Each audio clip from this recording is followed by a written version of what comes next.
Aiden, I'd love to answer your question. What do you got?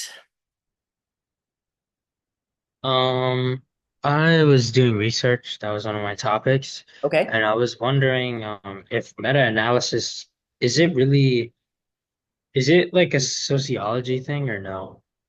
Because it seems like because if I only recently just learned what sociology is like, it's a group thing, right? So does that mean meta-analysis would take psychology and put it into sociology or no? Meta-analysis is a fantastic method that is used very, very, very, very common in psychology. Basically, meta-analyses are wonderful because they take, let's say that there's 20 studies on psychopathy, on, I don't know, teenagers. And what they do is they pull all of those studies, they take the means of those studies and other interactions and things like that, and then they combine them and say, is there a statistical difference between all of those studies to be able to get more information? So meta-analysis is something that is incredibly common in psychology. But is it also could it be used in sociology though? Oh, totally. Yeah, Yeah, it's that was my question. Is it like it feels like meta-analysis is like it could be a bridge from psychology to sociology. totally. And very often some of those studies in sociology will use some of the ones from psychology. Okay, got it. I've had a couple of my papers being used in meta-analyses. I need to do one myself. I've not actually gone through and done that yet, but it's kind of like a rite of passage at some point that you have to do some type of meta-analysis. They tend to be cited a lot more because they're combining a bunch of different studies, and it's the most up to date of any of the things that are going on. Okay. Thank So you. yeah, I love meta-analyses. Normally, if I get a meta-analysis, it's one of the first things that I look at the literature review. They're the ones I get the strongest support for anything I'm writing up.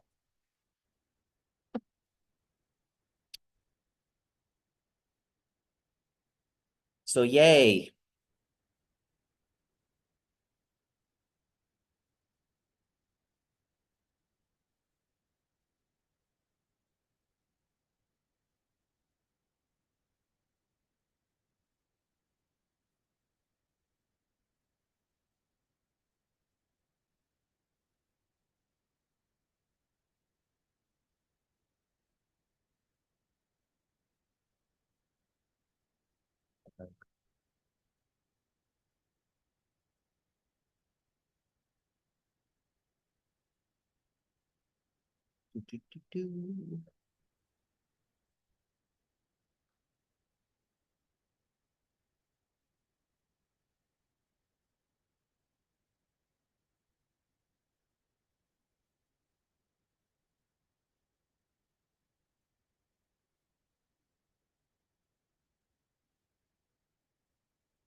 Aiden, I'm also going to talk about meta-analyses today as well.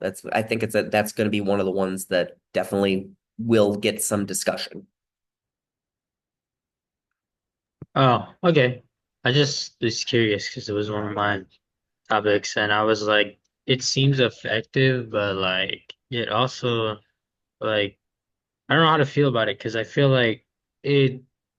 I know it's like an analyst and like into like the majority, but it also feels like to me it left me with questions of like what about the minority? Are we gonna exclude that single percentage?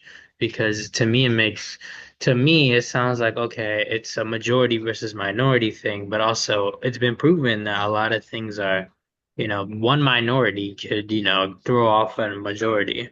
So, Absolutely.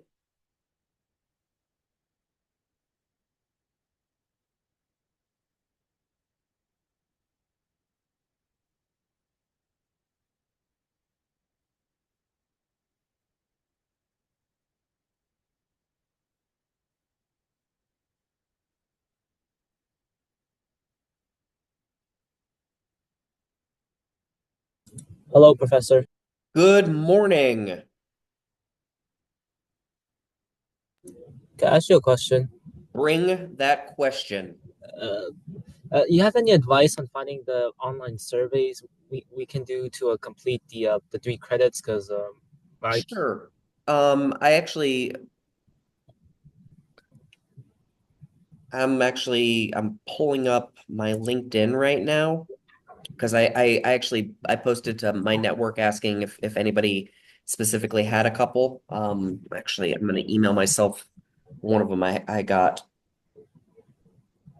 LinkedIn is actually a pretty good place to find a lot of them because that's where a lot of researchers will do it. It's also going to grow your network a little bit. Let's do this. Um, ORPH. There we go. Um, and I'm not blowing you off on that. There's a lot of different options. okay, because I was looking on the Blackboard and I assumed that you already posted some. I couldn't find any, so I decided to find some on my own. Yeah, I have not posted any yet. I'm still kind of waiting for a big old chunk to come in. Oh, okay. So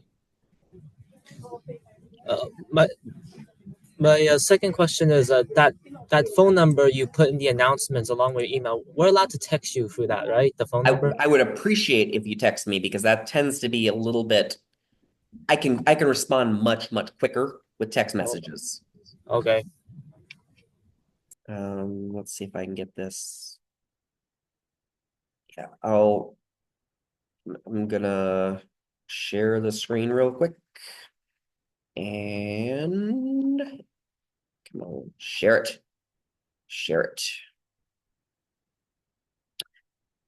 This is one that I recently came across, and if any of you are fit the description of being neurodiverse, autism, ADHD, dyslexia, Tourette's, and work at least 20 hours, you'd be able to fit in this one. And it's just basically a simple little study.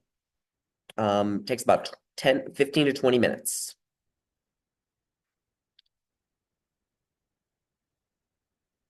So yeah, I'm gonna save that image.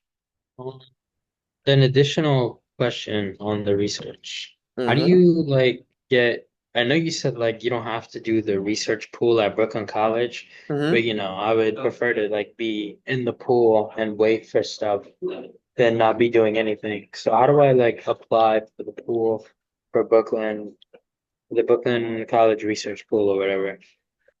I'll be honest, I don't really know. Oh, I can answer that. Yeah. Oh, please, thank you. I don't Okay, know. this is completely by coincidence, but last week on Friday in the boys' bathroom in Boylan Hall on the first floor, a, a note taped onto the door from the psychology department where they're doing an a lab is doing an experiment. There's a phone number and everything, and it gets you 3 credits. It's taped on the bathroom door, like on the inside.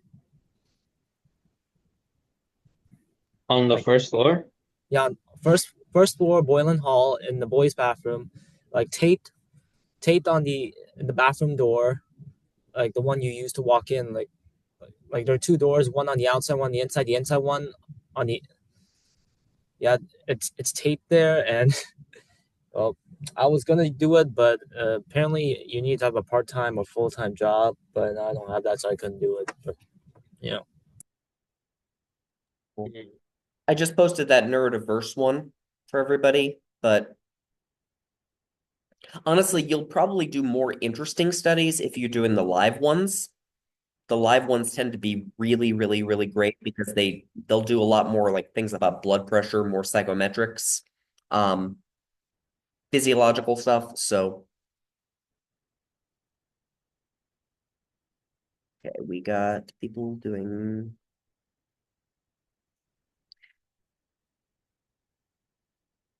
Yeah, and I hate the fact that I'm not set up in that. I need to contact the department. There's a lot of stuff that I'm still falling behind. I'm trying to get as many things posted as possible, but call me on anything I'm missing, please, because again, I'm not physically there, so I'm missing some stuff.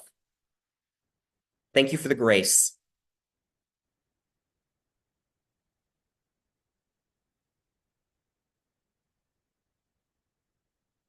So how did you guys do this week? What we've got a we I had you like go out and find some different types of studies and stuff like that too. Any success? Yes, I think so. Cool. What did you find that you liked? What did you find that you didn't like? Yeah, I was a little bit confused on that. Like, did you want us to find like the type of study or an actual study? Because I was researching like types of research methods that you mentioned before. Which is perfect. Yeah, I just want to know what types of research methods you guys know about or you Oh, can find out about. So you did exactly what we were supposed to do. okay. I'm pulling up the Google Doc I made on my notes. I love you. I'm going to make it to where anybody can share if you want to share. Okay, so I found observational studies, both overt and covert interviews slash surveys, case studies, and experiments. Those are the four main ones I found. There's probably more, but those were the main four that popped up. Feel free to share what you've got because I'm thoroughly excited that you have a document like that. Okay, so for case studies, I did bullet point notes on everything. So for case studies, I put it's an in-depth examination of a particular phenomenon, something very specific. Mhm. Uh, although although the website I use said it can also be too specific because if the case study is on something rare, then that's a little too specific because it's not going to apply to everyone. What else did I write? Uh, I also research what data is used in each study. So for case study, is qualitative data, so narratives, insights, and descriptions. There's also a disadvantage of case studies where they can be biased or poorly performed. Well, That's all I have for. you started with like the qualitative versus quantitative. That's I think that's the big thing that we need to start with. Okay. Does it because yeah, let's jump into a little bit more about we'll get into individual types, but qualitative versus quantitative. Does anybody want to kind of jump in about what what is the difference between them? Mm, I guess I'll finish. Hmm. Qualitative is okay. Actually, no. Quantitative is amount, like numbers, statistics, percentages. Qualitative is more like a description, not very exact, kind of abstract. Um, in a psychology study, qualitative would be if you're studying behavior, it could be like you can note like the participant's fingers twitching, Hmm. and quantitatives in psychology would be 30% of the participants showed this when performing this action. Hmm. I would say qualitative is more of a personal opinion on stuff or or your researched analyzed. Hmm. That's that's what I think that is. Cool. You know what? I love that as a start. I'm gonna quickly share one of my qualitative studies just because it's a relatively good example of the type of data that we get. So, an example of this, my team basically did 38 interviews with people, and they were frontline workers about basically somebody coughing. and how they responded to that and things along those lines. One of the things that we did with semi-structured interviews, of course, we've got all this review and things like that too, but we started getting, we have quotations in here. So the words that people give for those studies give us an idea about what's happening for individual groups of people. So it's not it can be very, very weak from a statistical standpoint, but normally this is where we open up theory discussions because, like, I have in here an example, a preposition. Well, I'm proposing that if somebody were to go out and do a quantitative study, that they could go out and find out that they'll use deep acting to navigate their reactions based off of their behavioral immune system. So normally what we'll use qualitative with is just to find out nuances of something for a specific demographic. It does have a lot of bias associated with it because it tends to be a smaller group, and you got to be very careful about who you're sampling for that to make certain you've got enough information. But it's a great place to start with theory. Does that make sense? Yes. Cool. I don't know what type of problems do you see with a study like this type of thing? And feel free to bash my study. I'm completely fine with that because yeah, there's some issues.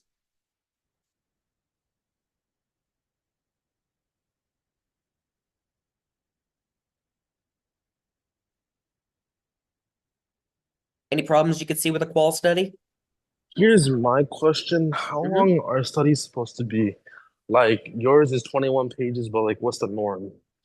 No, normally we try to have about and when we're submitting these to journals, they're double spaced. Between 30 and 40 pages is normally where we try to aim them. It's very hard to get a longer study published because just ink and printing in these journals becomes expensive. So normally 20 some odd pages on the actual page is about normal. I see, I see. And are we required to write a research paper for this class, like at the end? Or Right. So what I'm asking you guys to do is a literature review. So it's going to look a lot like everything before you get to the method section of a paper like this. So basically, you're going to go through and you're just going to find information about the topic. So again, because I'm just staring at this one, I did a thing about the behavioral immune system, and I some basic information about that type of thing. For you, you're going to find stuff for your topic. I had a question. What is the question that is being asked? I thought you said for our class we didn't have to do the You're paper. not. You are not. I apologize so much. No, you don't have to do this at Oh, all. okay. I Okay, thank you. apologize profusely. No, this is not for your class. Man, I need to sleep more. No, you guys just be pretty. Come in, have conversations. Again, please thank you for the grace. Man, I'm so sorry. I'm just doing that for the ones of that other class. You don't have to do this. Sorry, my brain started going through it, but this is what happens with the literature review. We have to describe out what we're expecting to see in the literature, and then we do a study based off of what we're seeing. So if we're looking at like a quant study, let's pull up I don't know. Yeah, this is one that we actually that another Brooklyn College student um was first author on. So we had some data. She wrote up a one of those assignments that I'm having the other class do, which if any of you are interested in publishing and you want to write any of these things up, 100% behind you guys writing chunks of this and we can get it published. But one of the big things that she ended up writing for this was the pay satisfaction section. And her idea was enough of this that I looked at it and said, no, you're first author. This was your idea. I just had data. But with a study like these, we look at quantitative. We have a big chunk of different people on this. And as you can see, we have a very large problem with this data set. A lot of white people, massive amount of white people. Therefore, I have a limitation in this study that it can only be inferred to Caucasian people. So it's a problem for that. But it doesn't mean that it destroys the study. We just can only make specific things about that. So yeah, and that was the one little things on too that we described in there too. And they also were very old. This group was an issue as well too. But we were able to still get it published, so it worked out. But yeah, with this, we looked at primarily quantitative relationships, and you can see that there's a bunch of statistics of how these things all connect and stuff like that too. That's the difference with a quant study. We had 300 participants that I gave a bunch of questions that represented a certain thing like pay satisfaction, a certain thing that connected to job satisfaction, and statistically, they related to each other off of that. So benefits of that, this worked very well. However, there are other types of methods that are much more effective to test different problems. With this, we didn't do an experiment. Basically, I just surveyed a bunch of people, and off of that, I said, hey, there's a statistical connection with these things. So what else did you guys find? What other types of studies? Experiments. Cool. So experiments are basically the cornerstone of psychology. We always want to have a group that is controlled, and then we have a group that we change one variable or sometimes two to say, how do these things statistically show a difference between them? You can't really do a qual experiment very easily because you don't have enough statistical power to say that there's a difference. So we don't want to have interview data to get that. Instead, we want to have quantitative data to work with that. Case studies. Case studies are a great example of that as well, too. Case studies, let's get back into here. I have a case study here as an example. So I did a case study. It has 14 interviews among 12 people, specifically on a nonprofit, specifically looking at one thing. The problem with this is it is basically something that unless this gives one tiny piece of evidence that somebody else could go out and do a deeper study into. So they're harder to get published because there's not a lot of power. You have to actually make very strong inferences in what you're finding in order to write it. And so much so that the big thing that in order to get this published, a big thing that I had to end up doing was look at how long the sample selection is section on that too.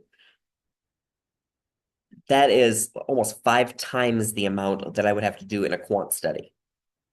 So you have to describe an awful lot more about how you got the data and why is it that this group is a good example of this. This study took us probably, for interviews, each interview took about an hour. Analysis probably was about 20 to 30 hours going into it.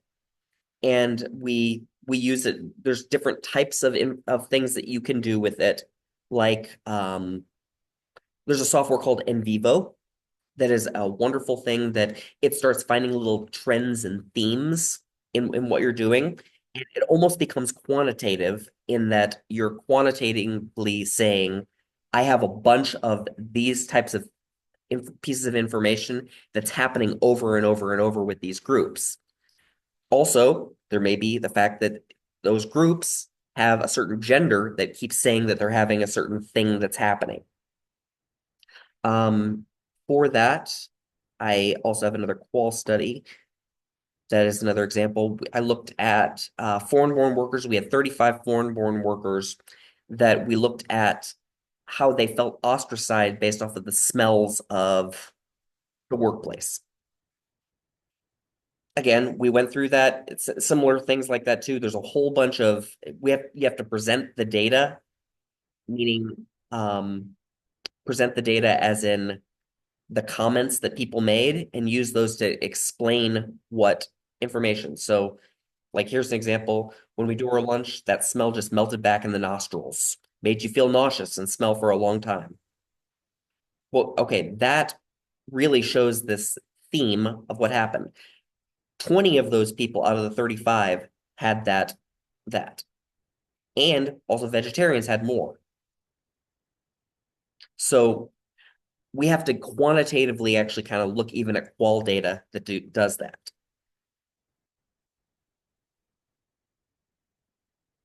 So qual data normally is where we start on any new idea. So let's say you came up with this idea saying psychopathy is something that is highly prevalent in a group of teenagers that are studying online.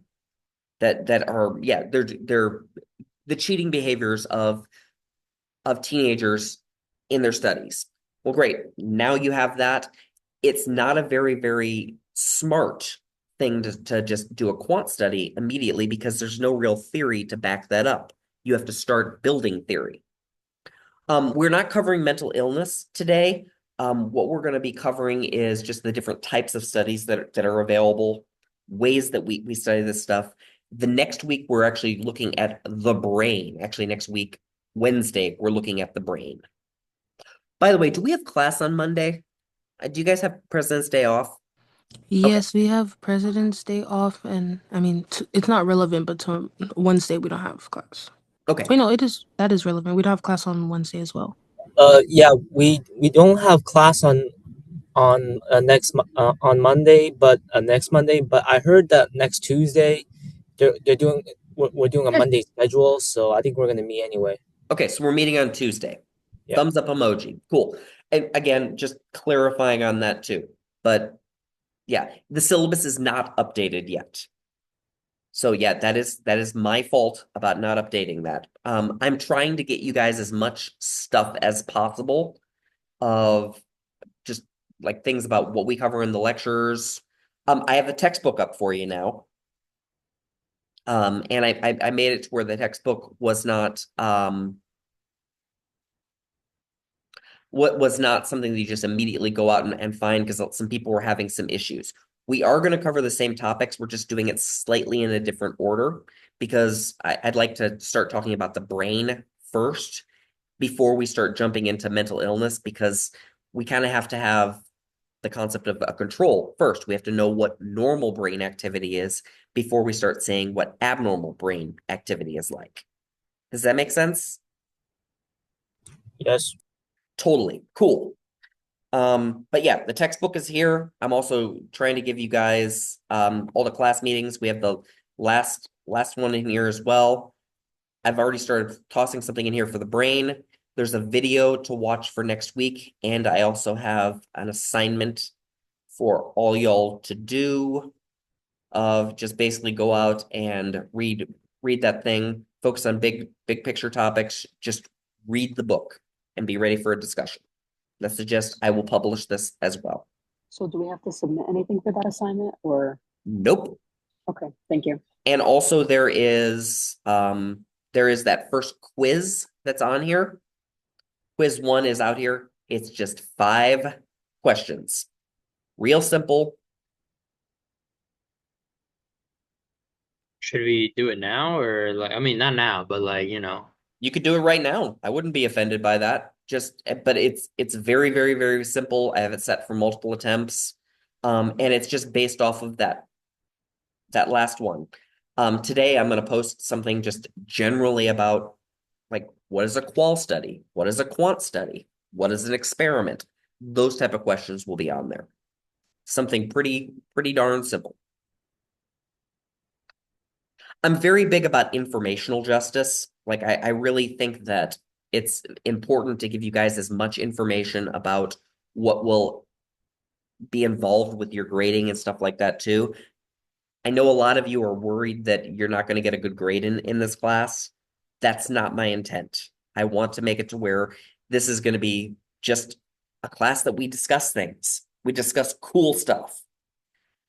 The next class is probably going to be the most fun because we're talking about the brain and just brain anatomy and stuff. And it's going to feel a little bit like an anatomy and physiology class at first, but we're going to immediately start talking about some things when parts go wrong. So like there's some studies out there of case studies of situations where people had a steel rod run through their head and how that affected memory. But it was based off of where that went through. So it's going to be pretty darn cool. So that makes sense? Do we? Cool. So I love that question. Do we still need to do an analysis of 3 research papers? You do not need to do an analysis of a research paper unless you choose to do that instead of participating in the research. You have that as an option for, and let's see if I've got the research participation.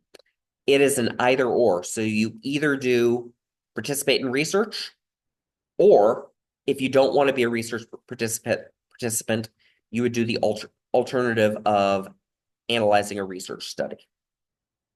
Yeah, I have a question about that. Sure.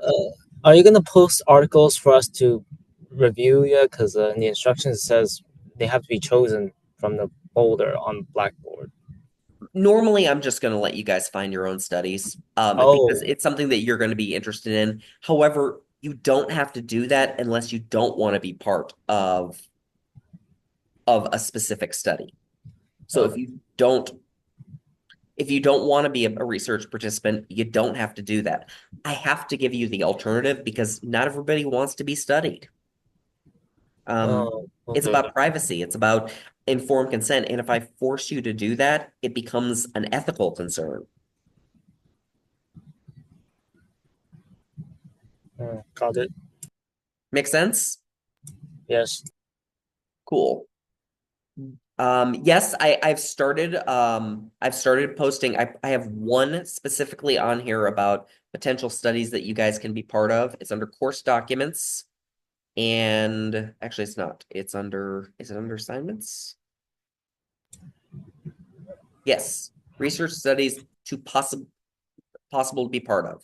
This one is just if you're neurodiverse, they're looking for information about job satisfaction, things like that associated with that. I believe it's actually about the work experiences. These can be some very cool things. This is a whole new area that's kind of starting to open up a lot more about neurodiversity in the workplace because we're seeing an awful lot more neurodiversity in the world. So this is one of the studies. This is the type of thing you guys are going to start seeing. Now, sadly, you're going to have to type that in to find it. But another place that you guys can kind of look for some of the studies if you're not going to do the research pool is LinkedIn, because it's great. You can start interfacing with some of the psychologists and just other IO psychologists, other types of people out there to find studies. It's great if this becomes part of the habit for you. I also mentioned too, another great place to look at is Prolific. Prolific is something where you can get paid to actually be a participant. So I've paid some people 20, $30 for a study. I've actually had one that we're about ready to launch. We're going to pay $50 a person that will be part of a study because we're looking for very specific participants on that. It's still going through IRB at the moment, so I can't post it to you guys. But Prolific is something that is a great way to make some extra money. Aiden, you got a question. What's up? Yeah, I mean, the, that's cool and everything, but I was just worried about like is like the LinkedIn, because some people don't reply to their LinkedIn. And with Prolific, is that like one of those things where it's like I apply, it's probably gonna take a couple months for them to be like, okay, let's do it. Okay. I don't know. I've not worked as a participant. I've used this pool. Um, I would guess that it'd be relatively quick to go through it, but again, I've gotten some really good data out of this before. But yeah, I think they require a minimum of $16 an hour for times that you would do, but more often than not, it can work a lot better too. Evan, I love you. Cool. Why don't we jump a little bit more into some of these different types of studies a little bit more too? I'll make it a little bit more framed so we at least have a little bit more structure. Sound good?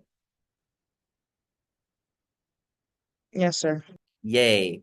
I've not been knighted though. I hang out with the wrong type of queens, so you don't need to call me sir. Cool. We've already covered stuff like that. Part of something that is kind of worth mentioning is that whenever we are doing any type of experiment in a laboratory, so you guys are if you're part of the research pool and you're going into a lab that they're testing these things, we have a little bit of a problem with inferring causality or inferring that to a larger population. Again, it's a building of theory on that too. So the laboratory is not always the best place to look at any type of study that we're doing, but it's a good place to start. So I don't know if you guys have any thoughts about that? If we're actually if you're doing a study with somebody, they're looking at how blood pressure affects your level of stress as a student. What are your thoughts on being a part of a study like that? I wouldn't mind. I would participate. Okay. Now, it's great that you could be part of that, but would you like to be the representative of your entire race? Oh, no. Right. Absolutely not. And that's the type of thing that can happen with that if you have 5 or 6 people that are of Asian descent, and you're saying, well, it seems like Asians tend to have more issues with blood pressure and stress.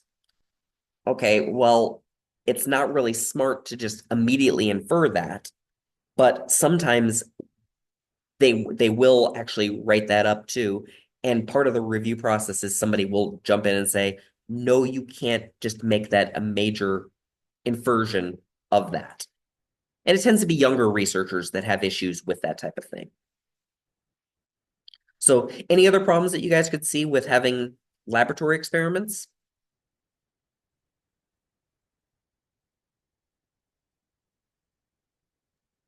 Maybe the environment that they're in could make them uncomfortable. Right.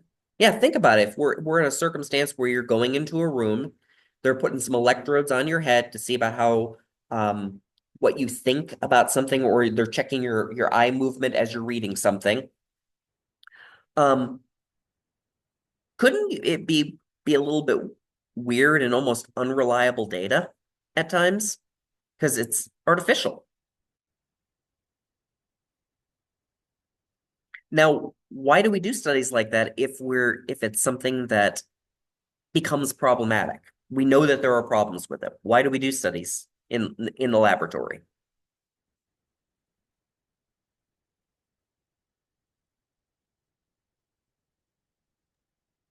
Probably the access to certain technologies, like those electrodes and stuff you put on the brain. I don't think you could bring that to like the sidewalk or something, you know? Right. Maybe you could. I don't know. But, Well, and you could, but yeah. think about how hard it would be to get a really, really large sample going on the street. And I mean, how do you get a representative sample of a large group of people? It's almost undoable. So we kind of have to start somewhere in that smaller group. And then if it's something that's very major that we found, we can get a much larger grant to be able to facilitate something like that. So I've got a study right now that we've got IRB approval on this.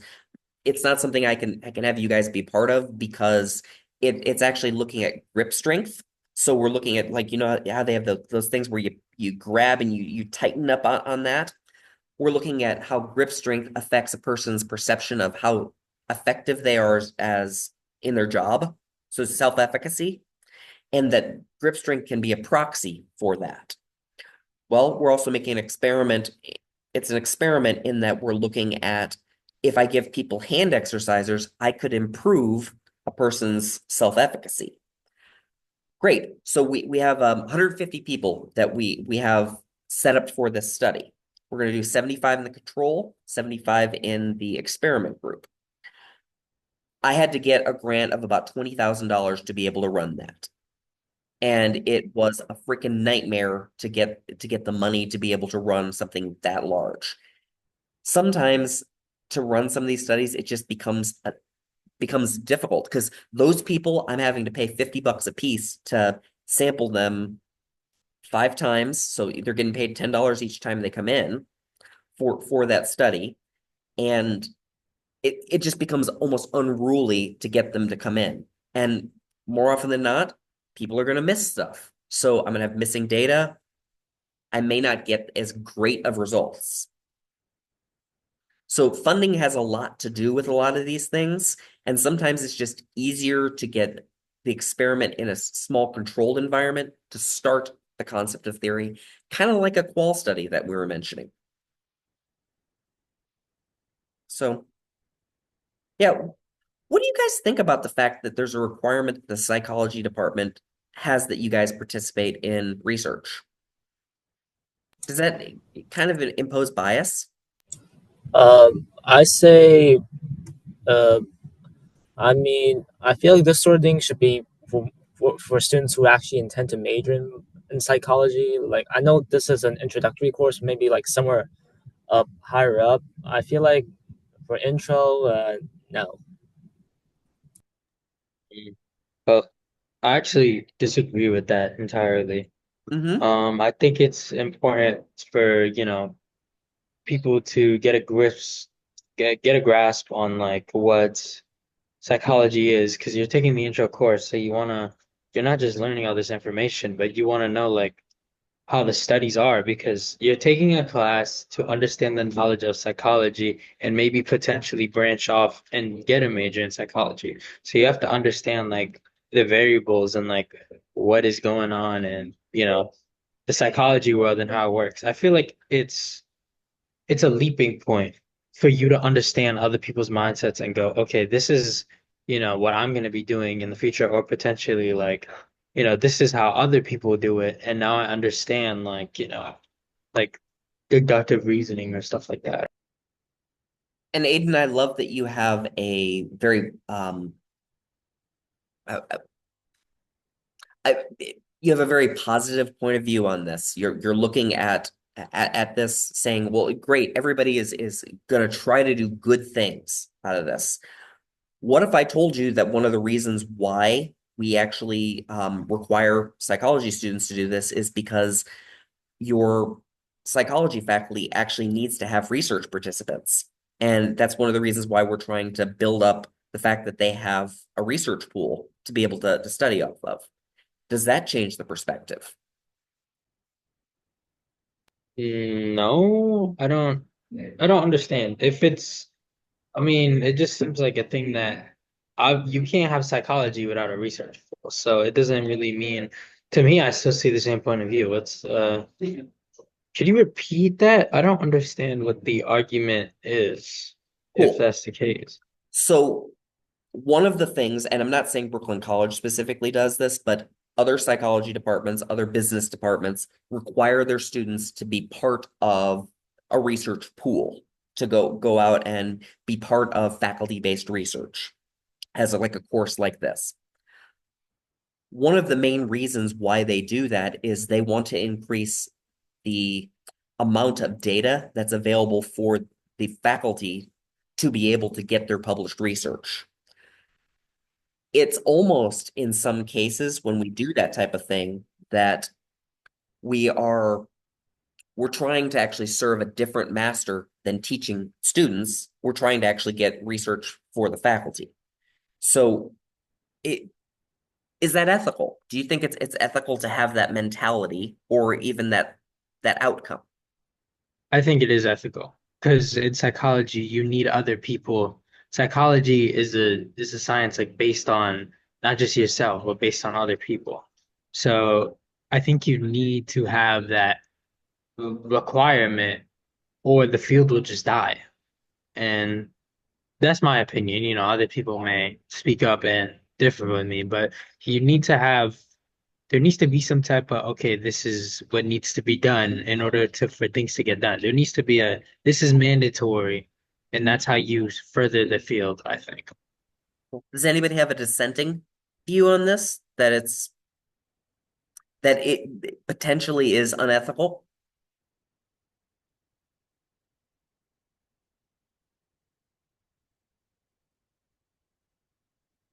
It's okay to speak up on that because some people do believe it's unethical.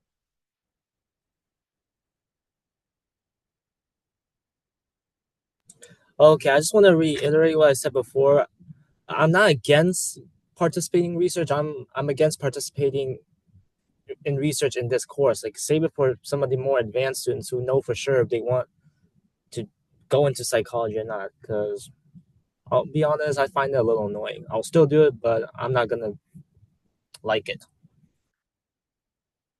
I love the fact that you're even saying too that your motivation to do that almost seems like it's like, why are you doing this other than it's a requirement? Well, think about that data for anybody that is actually conducting a study. That could be skewed data. I mean, if you've got somebody that's a motivated as taking part of that their study, we're not actually getting what we're really trying to study. So yeah, you've got a very strong point there.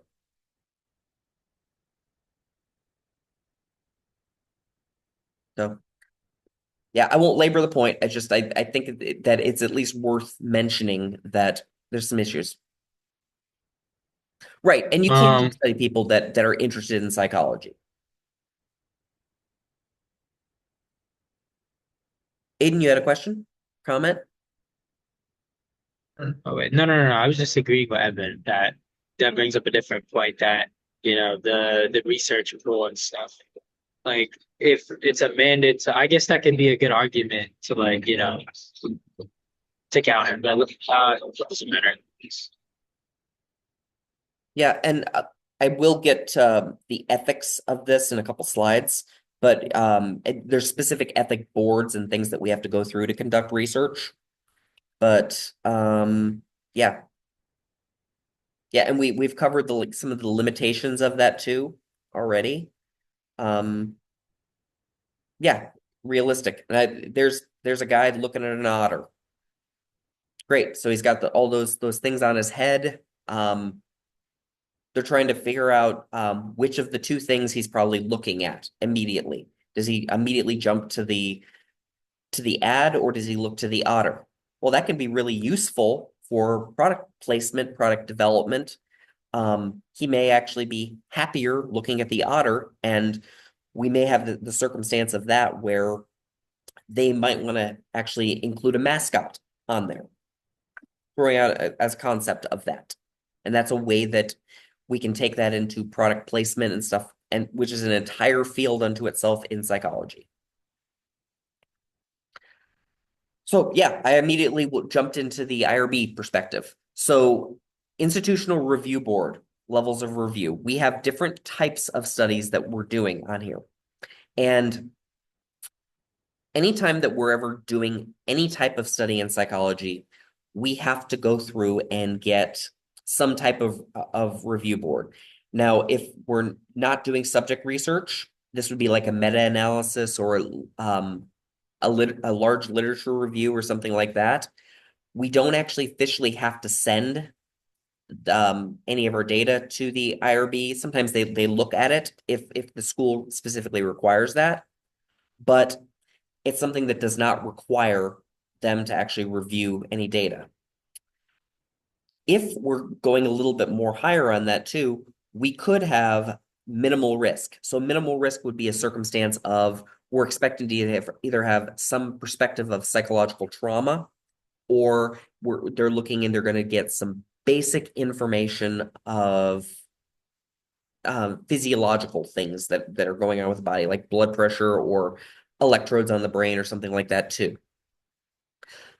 Most studies in social psychology tend to be on the exempt side, but the thing about it is there are certain groups that are not considered to be immediately exempt. An example of that would be students, because students are actually a protected class inside most institutional review boards. Think about it. There's a power dynamic that is going on here. If we're specifically saying you have to be part of this research in some capacity, then we have a circumstance where your grade depends on it. And because of that, you have to be part of it. Well, if you're pushing somebody to be part of a study, that means that you're not actually really getting a consenting group with that. So therefore, we would have to actually move it up to the expedited side, where a small committee would actually look to say, are you likely going to cause any harm to these students through doing it? Other protected groups would be prisoners. Can you think of any other protected groups?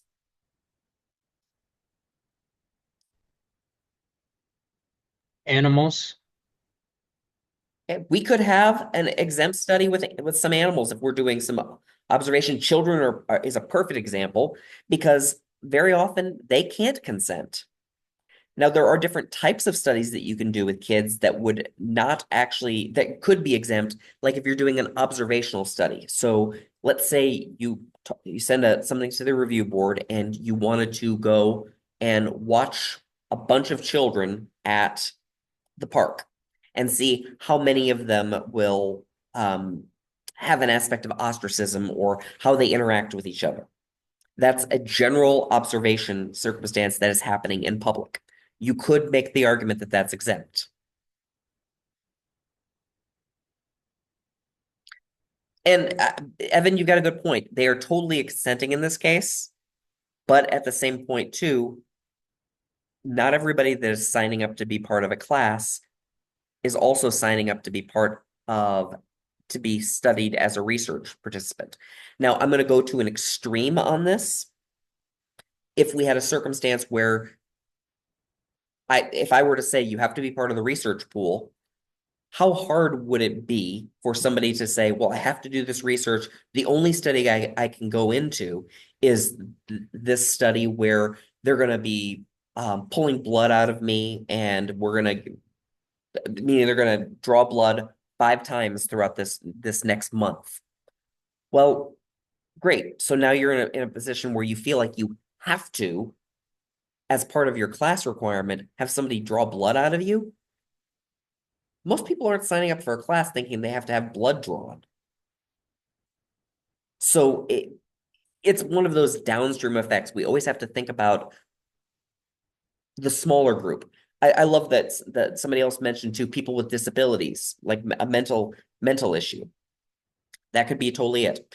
Abuse victims are another group as well too, because if you're going out and you're asking people to talk about different types of smell, and they've dealt with sexual abuse, that could be a very, very, very triggering thing, and we could cause a lot more harm associated with that.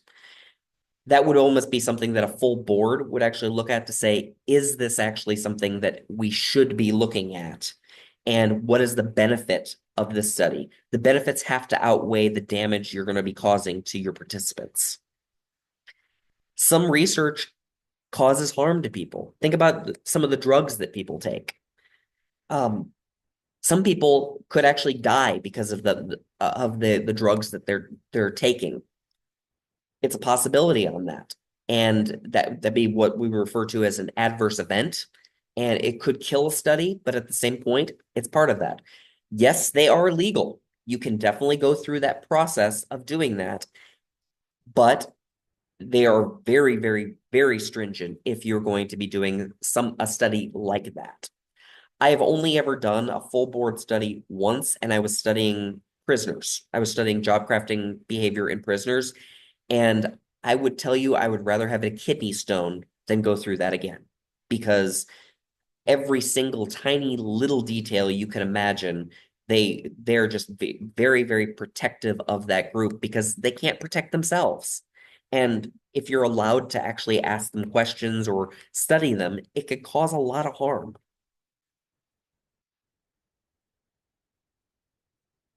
So, yeah, have you guys ever heard of like this with the IRB?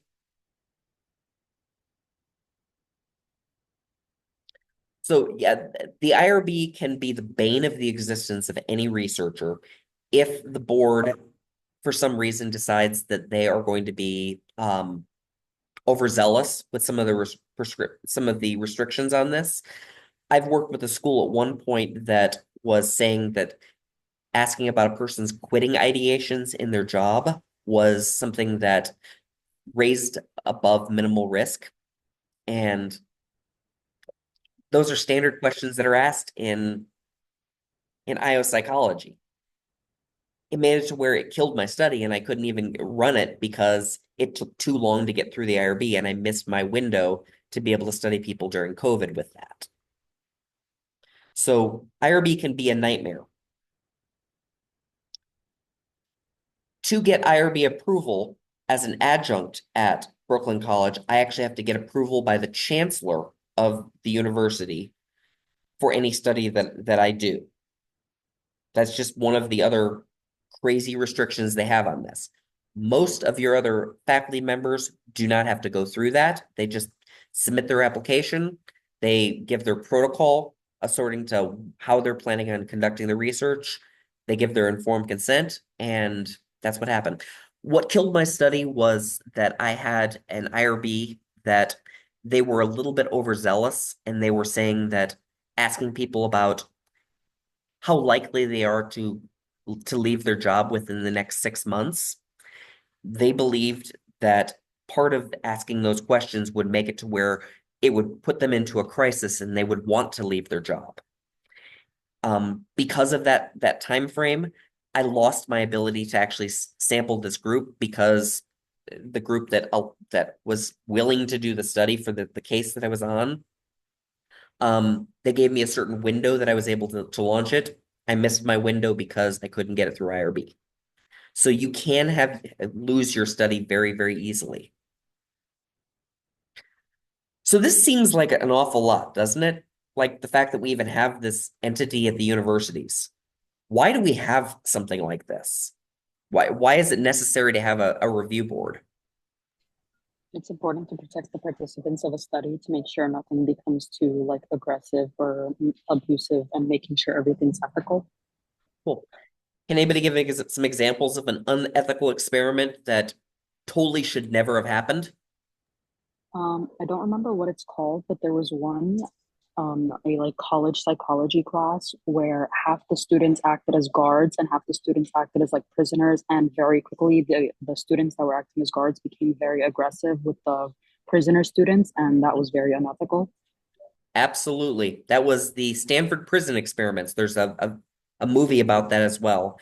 It is the quintessential example of something that totally never should have happened because I mean they were beating people. There was just far too much that was causing with that too. Yeah, the Tedeschi syphilis experiment.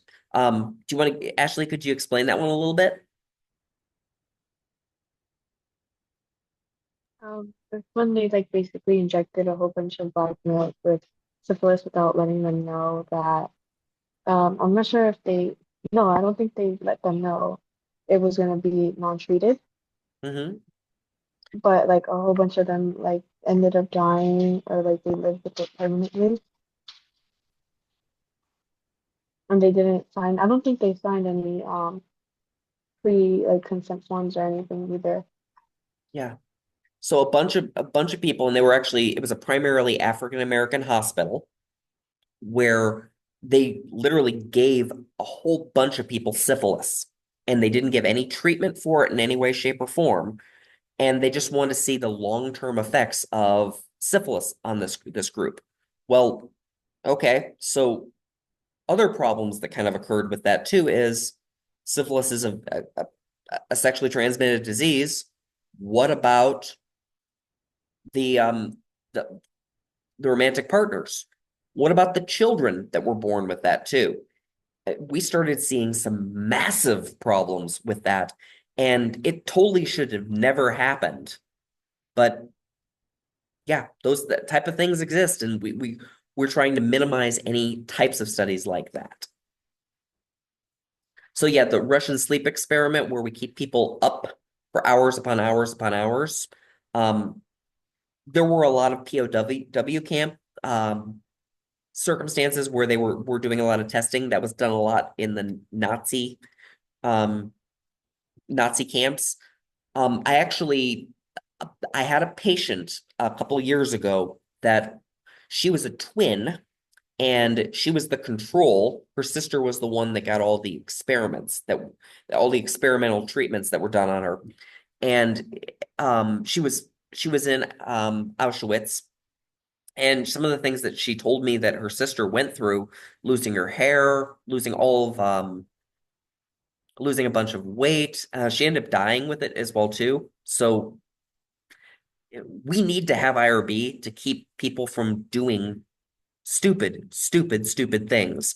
Another one at Indiana State University, they had a circumstance where they were there was a gentleman that was doing blood pressure, but he was not doing blood pressure. He went through the IRB saying he was just going to be testing blood pressure. But one of the things that he changed about that was he was testing blood pressure on men's penises. And of course, everybody was just allowed, he was just allowed to do this until somebody just said, look, this doesn't seem right. Of course, he ended up losing tenure and was fired from that as well too. But the fact of the matter is there is some aspect of oversight with that, and being unethical can be very, very, very, very bad. Aiden, what's your question, man? Do you have to go through this IRB process? Can't you just like publish um like something you could publish a study without needing to go through IRB? I mean, you could just go online, look, this is my study, boom. Is there something bad happen? Like, do you go to jail if you don't go through the IRB process? I love that. Many of the top journals will actually ask for your review board. Um, there's like a document ID with that too. They want to see that you've actually gone through the IRB for that. However, you can do studies where you don't have um, specific data that requires that. So I've done a couple studies, and again, I'm just using mine because it's readily available. That's why I'm tossing it out too. So I've got here's one that what I did was I took data from Reddit.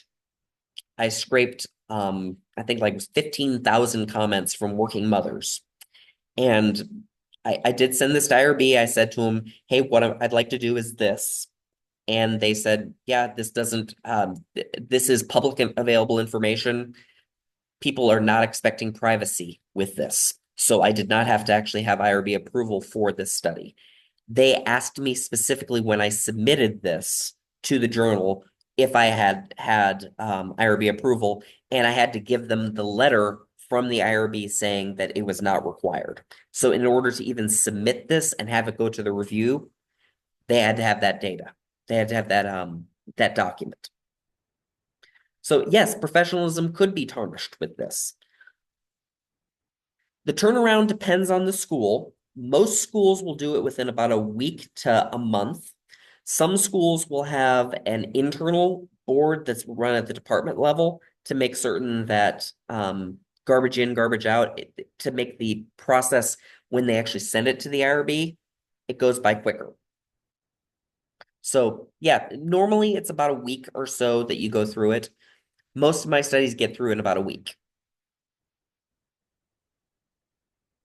The experiment, my grip study took me about a month because it actually was, since we were potentially giving people exercises, there was the possibility that we could cause people that overwork, they could cause carpal tunnel issues or medial or lateral epicondylitis, golfer or tennis elbow. So they needed to have a protocol to say if somebody starts showing those symptoms, how will we discontinue their treatment? I mean, their participation, and also send them out for other type of information and other treatment. So cool. Let's see. Yeah, we've got to have internal validity, meaning that it has to be in for the group we're looking at, it needs to make certain that we can be able to truly capture what we're actually studying. It has to be internal, but it also has to be externally valid. So when somebody looks at it from the outside, they have to be able to say, this will be able to be generalized to a larger group. So again, I'm looking at the exploratory study of the grip study. In order for me to be able to say grip connects to this, I had to have an internally valid and externally valid measure of general self-efficacy to be able to say this potentially connects to that. Both need to be able to connect with that. And that's something that they wanted to make certain I had in the IRB when going through that process. So, and this gets much more complex when we're dealing with MRIs and stuff like that too, because it becomes a lot more invasive.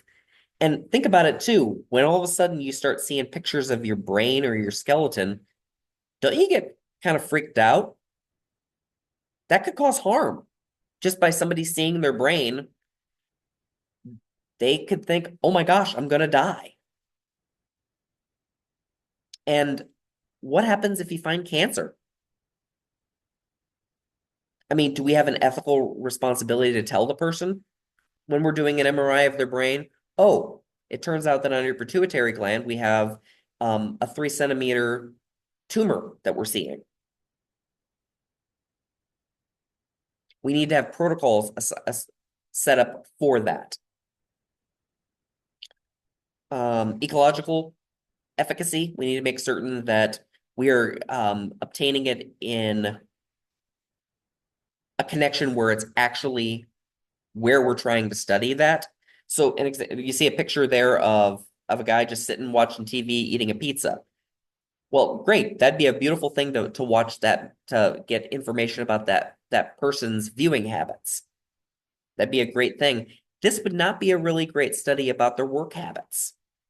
If we are testing them at home about their work habits, we're not actually getting to the meat of the problem. So it needs to have the environmental perspective of it. This is a type of study that nobody was really mentioning. Diary studies. Did anybody come across those? Has anybody looked at diary studies? I haven't. Cool. So these are a fantastic thing that, especially with smartphones, we're starting to look at a lot more. We do repeated sampling of people where, let's say we're looking at somebody with severe obsessive compulsive disorder. And we're saying to them, could you please on your smartphone at every single time that you have an obsessive event, comment, open it up, and on a scale of 1 to 10, how bad your obsessive compulsive behavior is and which one of those behaviors you're having. Okay, well, the beautiful thing about that too is most likely you would get 10 or more responses in a day from that individual. But if you sampled them over a month, now you have 300 for that person. And let's say you have 100 people with that, you have 3,000 responses. You can get an awful lot of information about what people really are dealing with in the moment experiencing it. So we can get a lot more information about motivation, about what the real lived experiences are of individuals. What do you think of studies like this? It sounds like a good idea, but I was thinking rating like their obsessive, like compulsive, like thoughts and or whatever it is, like on a scale. I feel like that can be a little confusing because like on a scale, it would vary from person to person. Like one person might think doing one thing is extremely obsessive, but to another person, it might be like, no, that's not very obsessive. So I feel like the scale would possibly mess with the data. And I love that you're thinking that. A way that we statistically deal with that is a thing called cluster meaning, and it actually looks at the individual.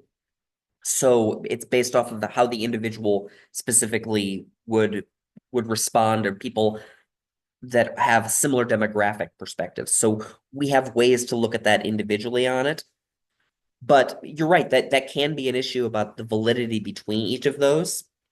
Um, these studies tend to be very expensive, and they have a lot more attrition. People will tend um, to start a study and then they kind of peter out on how often they do it. Um, and the expensive part comes in that every single time that someone is agreeing to take part in that study, you're either paying them or they're just doing it because they're wanting to do it. So it can be problematic. I did a diary study for my dissertation, and it was very, very eye-opening. I looked at workplace incivility, people that were dealing with incivility, and how much support they got from their partner to deal with that in their recovery experience. Um, it was definitely a wonderful study to do, but it was a freaking nightmare math-wise to do it.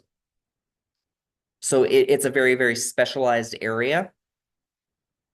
These things are great also with the fact that we're also gathering a lot of physical metrics like blood pressure, and we're getting people's heart rates and such. So we're getting a lot of this type of information um, just by somebody wearing an iPhone, an Apple Watch. That type of data can easily be uploaded and give massive information about what's actually happening with somebody.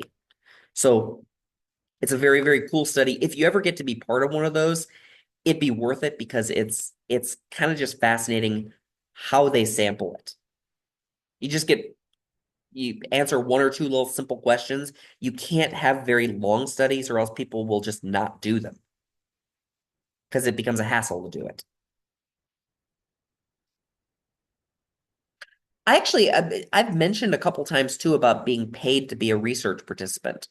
What do you guys think about that? Is it ethical to pay somebody to be part of a research study? Is the data valid? I believe it is ethical because you're using or like you're utilizing that person's time and it makes sense for there to be compensation. However, I don't think it's required, but it would be nice, especially like when you mentioned some of the interviews mentioned are like an hour long. And if you're spending that much time doing a research study, I would rather be compensated for it no matter what the compensation is. Yeah, it almost adds a value to the time that somebody's adding to it. But at the same point too, if you are, let's say you're part of that prolific panel. There's also MTurk is another one that's run by Amazon. Some people will, as part of those type of studies, sign up for like 20 different accounts, and they'll just take a bunch of the surveys without actually truly answering them.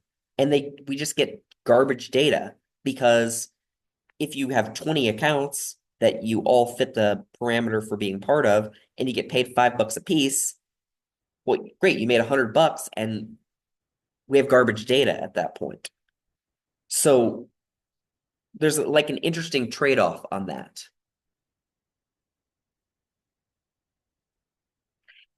if you saw a study and you guys were evaluating it on your own, and you saw that people were compensated for their participation, does it change the efficacy or the results to you at all?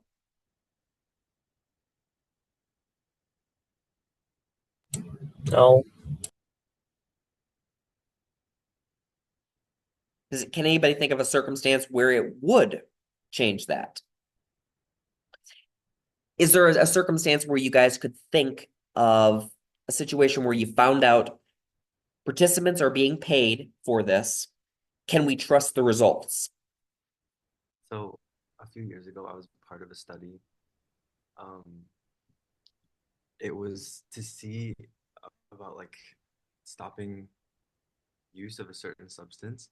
Mm-hmm. And I was compensated like I was compensated more if they found that I actually stopped using the substance. So potentially somebody could um, like falsify data to get that more money. Yeah. And you're right, you're putting in bias on that.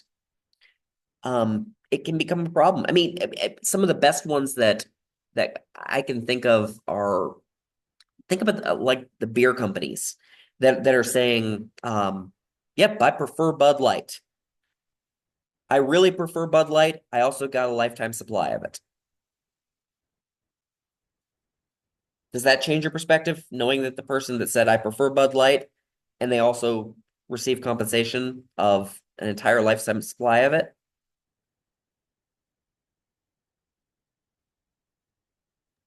Yeah.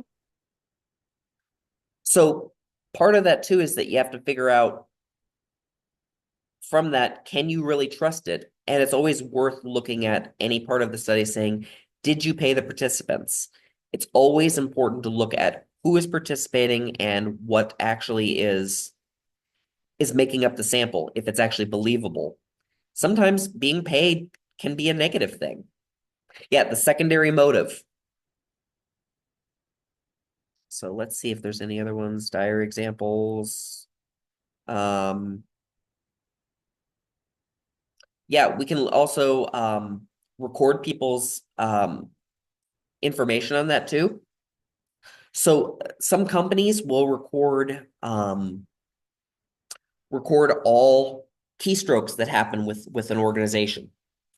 Now they may not publish that right away, but they're using that information to figure out the engagement of their workers. So you guys have to go. I'm babbling on this. I apologize. Was this beneficial to anybody? Yes. Cool. I am going to Yes. post on here for you guys. Next week, we are looking at the brain, and I will post the updated syllabus on that as well, too. There's a video about a crash course video, as well as just read the chapter about the brain. I'm looking to see if I might be able to get somebody that spends a little bit more time in the neurology side to come in and speak. I might even get my wife to come and speak as well too, because she does an awful lot of brain-based stuff. You'd be very surprised how much chiropractors actually do brain stuff. But yeah, we're going to talk specifically about what is the prefrontal cortex, what is the amygdala, things like that. So yeah, we're going to start really getting into the meat of what is psychology. Sound good? Yes. You guys are loved more than lobster and Yes. twice as kosher.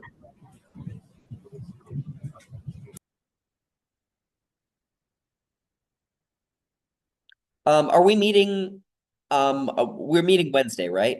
No, Wednesday there's no school. I think the 12th is President's Day, and then yeah, next week, Monday, we also don't have class, so then we have Tuesday and Wednesday next week. Okay. I will see you guys on Tuesday.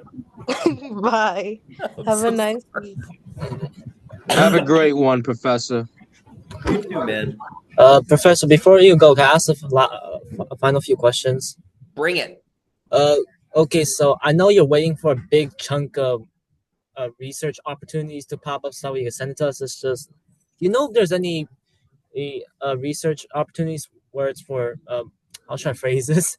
Uh, normal people, because a lot of those are asking like, if you want to do research on people who have ADHD or some kind of like, what about just normal people who think normally or Yeah, those are actually, believe it or not, the most common ones to do. really? A lot of times people want to just have a general worker or general students. Yeah. I've got a study that again is in IRB right now. I'm looking at students, just general students that are either in business or psychology, and the participation trophy mentality about motivation. So something like that is very, very common. I just need to get you some of those. Yeah. And I So, was I was just wondering, is it common for the studies to ask if the student has a job? Because like I remember I mentioned this earlier in the class time, but I found a research opportunity in the boys' bathroom, and one of the requirements is you need a you cannot have a cardiovascular disorder or some kind of mental disorder. You either need to have a part-time or full-time job. Like I was gonna do that one, but I couldn't because I don't fulfill the job requirement. and probably what they have for their inclusion criteria, they're trying to look at a population of saying students that work. So what they're trying to do is limit that down to say we want to help students that work or the behaviors of that group. So yeah, you just don't fit the inclusion criteria. It's Okay. not cool, but that is what it is. My last question is, did you get my message on? I'm trying to text you. Like my phone texting is kind of bad. Did you get it? I did. I'm looking real quick. Uh, can you remind me could you tell me what the first three numbers are? My phone number. Yes. 347, and I just texted hello. 47. 347. Actually, hello. Yes, I got you. Okay. It's just like Yeah. I'm. And this It's is just Cheng. yeah, Yang. yeah. Yang. Sorry, it's just I'm a little paranoid about sending a text message to the wrong person. Oh, totally. Yeah, and I just typed your name, and I want to make certain I pronounced your name properly. Yeah, you got it Cheng right. You got it Yang right. Huang, right? Yeah, yeah, you got it right. Cool. Thank you. Sorry, it's really important to me to get people's names right. Okay. Cool. Bye. Any other questions from anybody? Megan, I did get your email, yes. And I need to respond to you. I'm actually looking real quick to Megan Taylor. Yes, I did get that about your attendance. And didn't I respond to that? Yes, is attendance mandatory for the class? Yes, but no, but yes. You could still get a good grade in this class if you're just actively involved with responding to like emails, or you could just have conversations with me. I just need to make certain that you are connected to stuff. Sound good? Yay. Cool. The next class is going to be coming in, so I'm going to be muting this and taking a bio break.